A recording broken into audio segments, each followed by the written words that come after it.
Jumpa lagi di Gudang Baca. Dalam video kali ini kita akan membahas agresi militer Belanda dan serangan umum.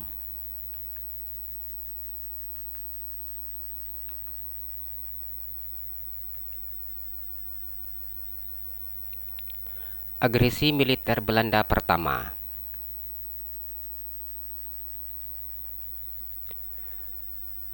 Perselisihan pendapat akibat perbedaan penafsiran daripada ketentuan-ketentuan dalam Persetujuan Linggajati makin memuncak.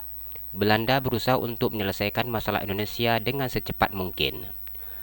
Makanya pada tanggal 27 bulan Mei tahun 1947, Belanda mengirimkan nota kepada pemerintahan Republik Indonesia. Nota itu berupa ultimatum yang harus dijawab dalam waktu 14 hari. Isi nota itu antara lain adalah sebagai berikut. Yang pertama, membentuk pemerintahan ad interim bersama.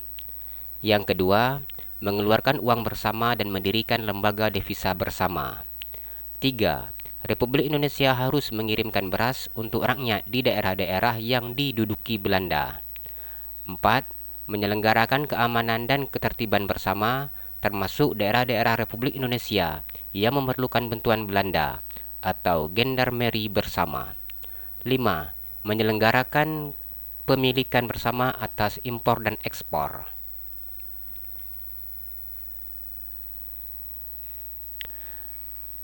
Akibat daripada hal tersebut adalah Perdana Menteri Syahrir menolak gendarmeri bersama. Kemudian Amir Syarifuddin yang memimpin kabinet berikutnya kembali memberikan jawaban yang pada dasarnya sama. Pada tanggal 15 bulan Juli tahun 1947, Belanda kembali mengirimkan nota. Belanda tetap menuntut gendarmeri bersama dan meminta agar Republik Indonesia menghentikan permusuhan terhadap Belanda. Dalam tempoh waktu 32 jam, Republik Indonesia harus memberikan jawaban kepada pihak Belanda.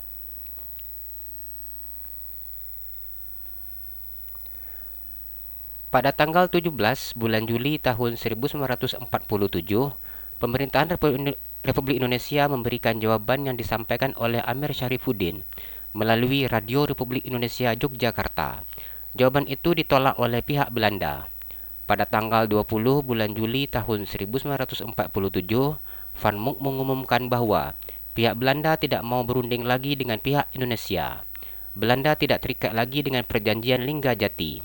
Oleh karena itulah pada tanggal 21 bulan Juli tahun 1947, Belanda menyerang daerah-daerah Republik Indonesia. Serangan militer inilah yang kita kenal dengan nama agresi militer Belanda pertama. Belanda menyebut agresi ini dengan sebutan aksi polisionil. Menurut Belanda, seluruh Indonesia adalah wilayah kekuasaannya yang utuh setelah Belanda menyatakan diri tidak terikat lagi pada perjanjian Linggajati. Sasaran utama agresi militer Belanda pertama ini adalah Jawa dan Sumatera. Jawa dan Sumatera menjadi sasaran utama dengan alasan untuk mempersempit wilayah Republik Indonesia dan ingin menduduki kota-kota yang strategis dan penting. Dalam agresi militer pertama ini, Belanda berhasil menguasai Jawa Barat, sebagian Jawa Tengah sebelah utara, sebagian Jawa Timur, Madura, dan sebagian Sumatera Timur. Di daerah-daerah tersebut, Belanda mendirikan negara-negara bagian.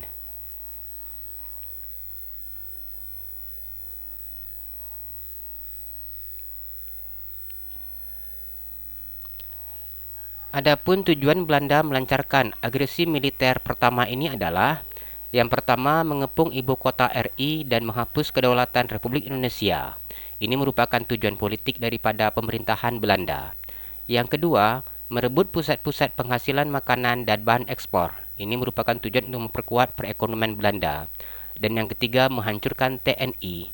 Ini untuk menghancurkan basis-basis militer yang ada di Indonesia.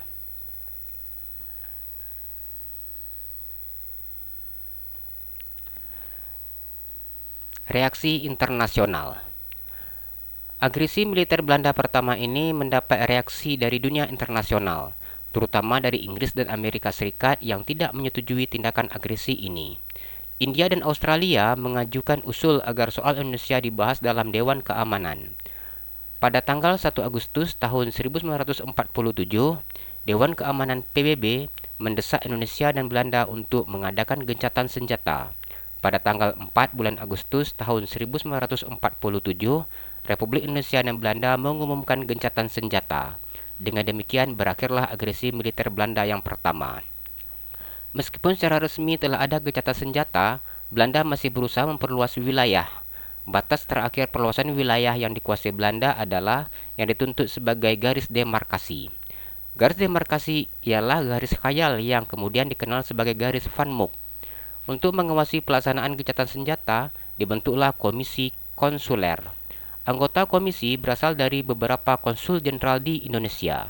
Komisi ini diketuai oleh Dr. Walter Foots atau Konsul Jenderal Amerika Serikat.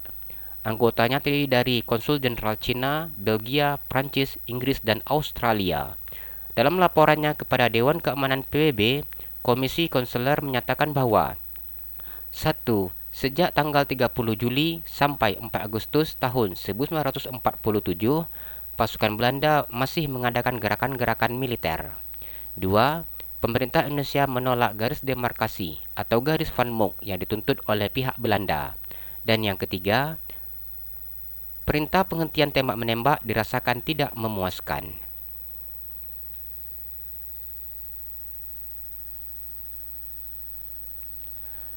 Agresi militer Belanda kedua.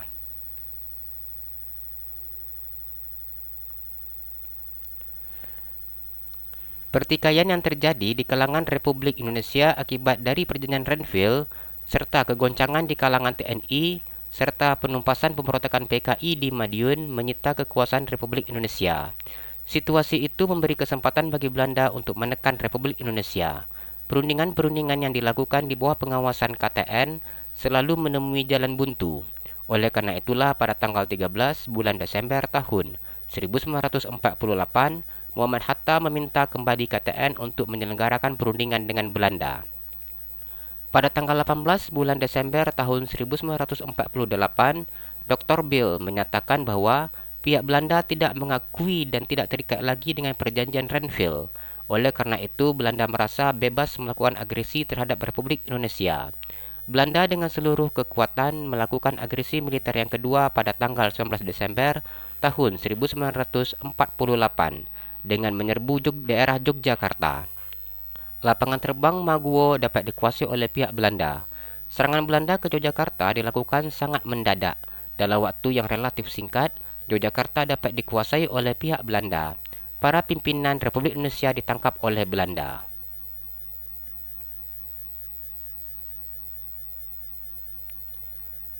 Para pemimpin Republik Indonesia yang ditangkap oleh Belanda antara lain Soekarno, Hatta, Syahrir, Agus Salim, Muhammad Rum, dan A.G. Pringgodigdo. Mereka diterbangkan ke Prapat, Sumatera. Presiden Soekarno sebelum ditawan memberi kuasa kepada Syafruddin Prawira Negara yang berada di Sumatera untuk membentuk pemerintahan darurat atau Pemerintahan Darurat Republik Indonesia yang kita kenal dengan nama PDRI di Bukit Tinggi, Sumatera Barat.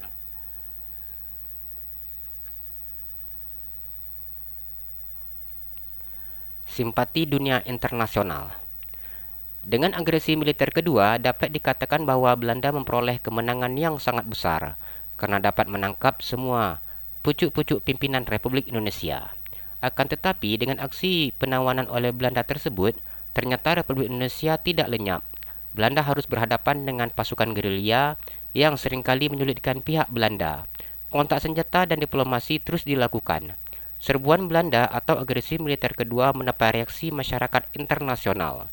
Pada tanggal 7 Februari tahun 1949, suara simpati kepada Indonesia atas terjadinya serbuan Belanda datang dari Amerika Serikat.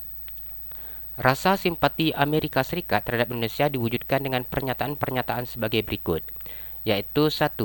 Amerika Serikat menghentikan semua bantuan kepada Belanda sampai negara ini menghentikan permusuhannya dengan Indonesia. 2.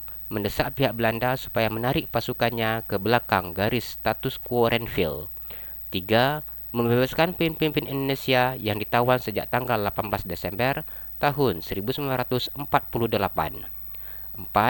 Mendesak Belanda untuk membuka kembali perundingan yang jujur dengan Indonesia atas dasar persetujuan Renville. Rasa simpati dunia internasional tidak hanya datang dari Amerika Serikat, tetapi juga datang dari Rusia, Cina, Kolombia, dan negara-negara anggota PBB lainnya. Karena tekanan politik dan militer itulah akhirnya Belanda mau menerima perintah Dewan Keamanan PBB untuk menghentikan agresinya. Serangan umum 1 Maret tahun 1949.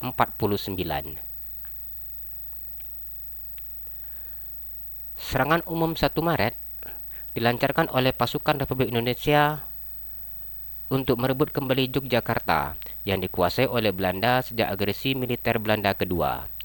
Beberapa waktu sebelum serangan umum dilancarkan, Letnan Kolonel Soeharto sebagai Komandan Brigadir 10 melakukan komunikasi dan koordinasi dengan penggagasnya, yaitu Sri Sultan Hamengkubuwono IX, yang pada saat itu menjabat sebagai Kepala Daerah Istimewa Yogyakarta. Koordinasi itu penting untuk menyusun strategi serangan umum 1 Maret tahun 1949. Selain itu, beberapa kesatuan diperintahkan untuk menyusup ke dalam kota Yogyakarta. Di antaranya adalah kesatuan khusus yang di bawah pimpinan Kapten Widodo. Beliau bertugas untuk memutuskan hubungan antara pos-pos penjagaan Belanda di dalam kota, antara lain dengan memasang ranjau darat.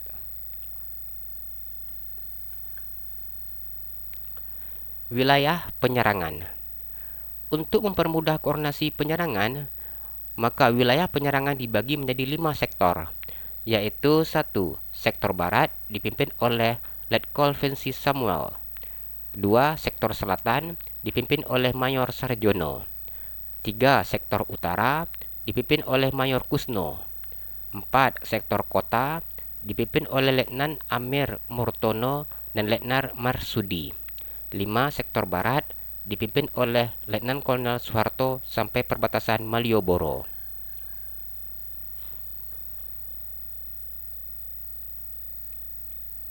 Proses serangan umum 1 Maret. Yang dijadikan patokan sebagai tanda mulainya serangan adalah bunyi sirine pada pukul 6 pagi yang biasanya dibunyikan di kota Yogyakarta pada masa itu.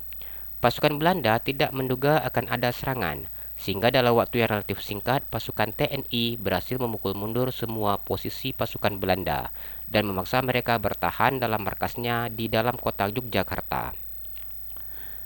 Pasukan TNI berhasil menduduki kota Yogyakarta selama 6 jam.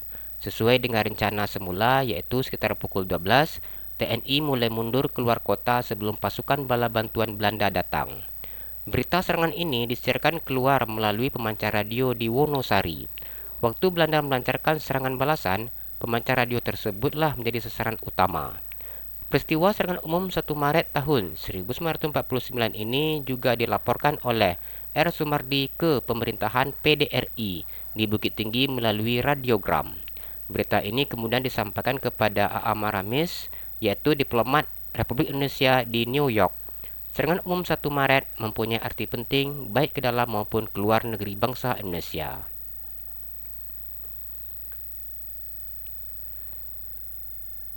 Tujuan atau manfaat serangan umum bagi Indonesia. 1. Mendukung perjuangan diplomasi.